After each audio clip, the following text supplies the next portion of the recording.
Assalamualaikum warahmatullahi wabarakatuh. Perkenalkan, nama saya Dandir Zanta Lubis, mahasiswa jurusan Ilmu Politik, Fakultas Ilmu Sosial dan Ilmu Politik, Universitas Siak Kuala, Banda Aceh. Melalui video ini, saya akan menjelaskan tentang adanya pantologi birokrasi dalam kasus korupsi Syahrul Yassin Limpo di Kementerian Pertanian sebesar 44,5 miliar rupiah. Wakil Ketua KPK Johanis Tanak dalam jumpa pers pada Rabu 11 Oktober 2023 lalu mengatakan bahwa SYL melakukan tindak korupsi secara bersama-sama dengan Sekretaris Jenderal Kementan Kasdi Subagiono dan Direktur Alat dan Mesin Pertanian Dirjen Prasarana dan Sarana Kementan Muhammad Hatta. Dugaan korupsi itu tercium berkat laporan dari masyarakat ke KPK.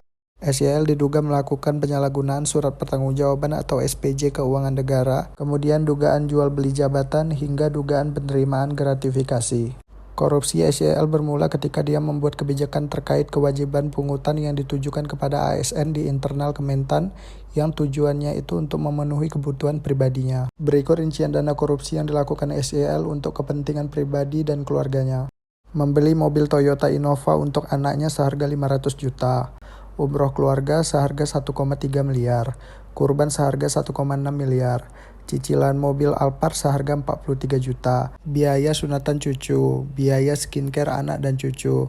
Kemudian membeli hadiah emas untuk kondangan seharga 7-8 juta, membeli kacamata SYL dan istri, membeli kebutuhan operasional rumah dinas sebesar 3 juta per hari, membeli parfum seharga 5 juta, membayar biduan seharga 100 juta, membeli dolar di bank seharga 4.000 US dollar atau setara dengan 64 juta. Kemudian biaya uang jajan istri 25-30 juta per bulan. Biaya pemeliharaan apartemen milik SYL seharga 300 juta.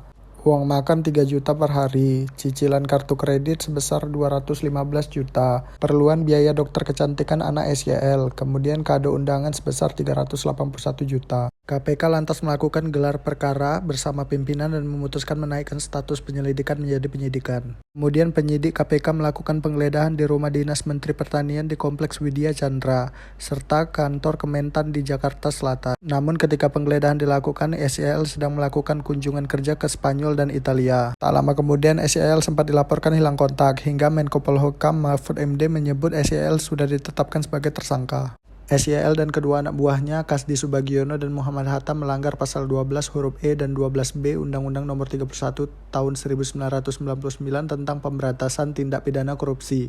Peneliti dari Pusat Kajian Anti Korupsi Universitas Gadjah Mada, Jainur Rahman, menilai kasus dugaan korupsi SYL ini membuktikan lemahnya pengawasan di kementerian atau lembaga pemerintahan. Kasus SYL ini tidak sesuai dengan perspektif birokrasi yang diinginkan oleh Max Weber, yang dimana bawahan bekerja secara bebas tanpa adanya intervensi dari atasan.